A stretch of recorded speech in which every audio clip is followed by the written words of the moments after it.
Welcome to Outside the Lines. I'm Tisha Thompson. Pro athletes are giving up meat. What are the rewards and what are the risks? Plus, WNBA legend Maya Moore on hiatus from the game to help free inmates she believes to be wrongfully convicted. But first, the big question all week has been, will they actually play in China? That's our big story. We finally got our answer this morning when the LA Lakers and Brooklyn Nets walked onto the court in Shanghai, China. Even though some of the NBA's biggest stars like LeBron James, Anthony Davis, and Kyrie Irving were slated to play, there was plenty of speculation about whether China would actually allow the game to proceed following a firestorm of controversy ignited by Houston Rockets general manager Daryl Morey tweeting his support of anti-government protests in Hong Kong. Chinese sponsors started dropping endorsement deals. Signs promoting the game were stripped from buildings, and the Chinese government canceled multiple NBA events leading up to the game. ESPN's NBA reporter Dave McMenamin has been in China all week and joins us now from Shanghai. Dave, what was it like when the team actually arrived to the game? How did it compare to, say, any other game you have covered in the United States? Well, there was a lot of unrest and uneasiness prior to the game because all week it was the Chinese government stepping in and canceling NBA Cares events, stepping in, canceling a fan appreciation night, stepping in, canceling logo unveiling for the NBA 2K League. And there was a little bit of reticence to wonder, is this going to be the same thing where everybody gets to the arena, you finally think you got over the hump and this game's going to be played, and then there would be a cancellation. But there wasn't. Now, it was an odd atmosphere in the sense that many of the 16,000 fans that came into the arena were toting Chinese flags that were being distributed outside of the game, and you wondered if it would really envelope the crowd in a sea of red.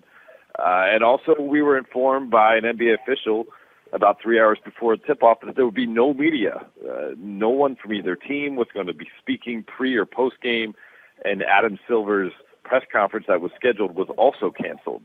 And so all of that led to some, curiosity, uneasiness going into it. But once the ball tipped up and you had LeBron James and the rest of the guys playing really hard, the crowd got into it. It was actually a really good atmosphere, and you saw a pretty good basketball game for 48 minutes. You say that there was no media access either before or after the game. There normally is at least a post-game press conference. What is your understanding of why that was in this particular case? Well, really, the interpretation was that the Chinese government did not want to give any sort of platform for anyone in the NBA to further speak up about what is going on in Hong Kong. And obviously the tweet from Daryl Morey was what started the entire incident that has been ongoing for about a week now. And Dave, we're losing you because I think we have a bad connection. We were losing you there because we have a bad connection with China, so we're going to let you get back on it. He's going to keep covering it for us. He'll be there on Saturday when the teams play again in Shenzhen, which sits on Hong Kong's northern border, and he will keep us posted. Thanks, Dave. Politicians have now entered the fray. President Donald Trump and one of his Democrat challengers, Beto O'Rourke, sounded off. And 8 members of Congress, including Republican Ted Cruz from Texas and Democrat Alexandria Ocasio-Cortez, 2 people who rarely agree on anything, signed a letter sent to NBA Commissioner Adam Silver saying the NBA should show the courage and integrity to stand up to the Chinese government. Joining us now is Sports Illustrated's senior writer Chris Mannix, who has been following the political fallout all this week. Chris, the first question, what are your thoughts about this congressional letter? If this was Sunday and this letter came out, I would understand it. The NBA's initial response was meek. It had some murky language. It just felt like, one big word salad that took you 10 or 15 times to read it to actually understand what it said. But in the subsequent days, the NBA has clarified their position, and I'm not exactly sure what Congress wants the NBA to do. The NBA in the last couple of days, Adam Silver specifically, has made it clear that Daryl Morey has the right to say whatever he wants about these types of issues, just as everybody that works for the NBA does. And the NBA said they're willing to deal with the fallout from all this. So I think the NBA, after that initial response, has done exactly the right thing. And I think Congress, frankly, needs to find some better things to do. So why the NBA? Other companies have faced criticism in China, but they didn't get letters from Congress. Why the NBA? Because the NBA right now is the low-hanging fruit. This is a significant story, a massive geopolitical story that covers two hemispheres, and people want to talk about it. People are interested in it. So I think some politicians are seeing this as a low-hanging fruit. And you got to remember, too, NBA players have been very vocal on social issues over the last few years. They've taken some strong stands and painted some politicians into a corner with some of those stands. So if some politicians feel like they have an opportunity to kind of hit back on this, I think that's part of the reason why some of them reached out. But again, the NBA has done everything it possibly can. I didn't understand some of the things that letter was calling for. The letter once said that the NBA should suspend activity in China until some of these organizations, Tencent and the CBA, start doing business with the Rockets again. Who cares? Why does Congress care about that in particular? I don't understand it, and I think they should just go back to doing other things. I want to get your thoughts about some video that just came in here to ESPN. Christina McFarland of CNN was in Japan this morning, and she asked a question of James Harden and Russell Westbrook that we want you to take a listen to and get your thoughts on. The NBA has always been a league that prides itself on its player and its coaches being able to speak out openly about political and societal affairs. I just wonder, after the events of this week and the fallout we've seen, whether you would both feel differently about speaking out in that way in future. Excuse me, we're taking basketball questions only. It's a legitimate question. This is an event that's happened this week during the NBA. An answer, we're taking basketball. This particular question has not been answered. James. She obviously gets cut off there. We do not know the identity yet of who that was and who that person represented. So what are your thoughts about that encounter in Japan this morning? Oh, my understanding is that was a Rockets spokesperson who stepped in and cut off the question and cut off the ability of the players to answer. This had nothing to do with an NBA policy as a whole. It was just a team decision there. And frankly, I disagree with it. If you're going to put two players up there to face questions, I don't think you can pick and choose what questions they get to answer. These players use the platform of these types of press conferences to address issues that they care about. The flip side of it is you do have to answer questions that maybe you don't want to talk about. And it would have been an easy answer, too, for James Harden or Russell Westbrook to simply say, I don't feel comfortable commenting about it at this time. Instead, they were cut off, and it's not a great look for the Houston Rockets to pull something like that. Real quick, if you're Adam Silver, what do you do next?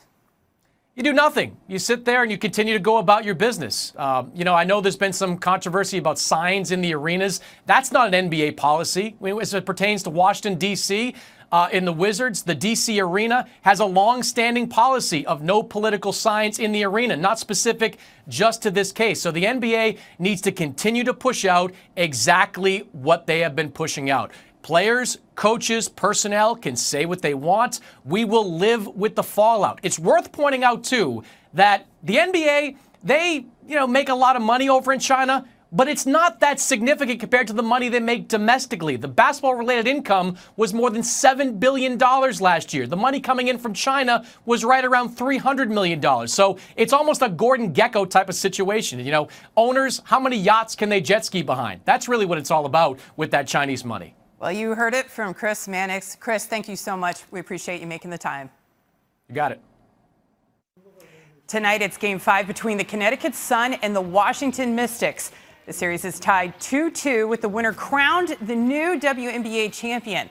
Few have won more titles than Maya Moore, one of the best and most popular players in women's basketball. The #1 pick in the 2011 draft, the small forward led the Minnesota Lynx to 4 championships. Oh, and she's also won 2 Olympic gold medals.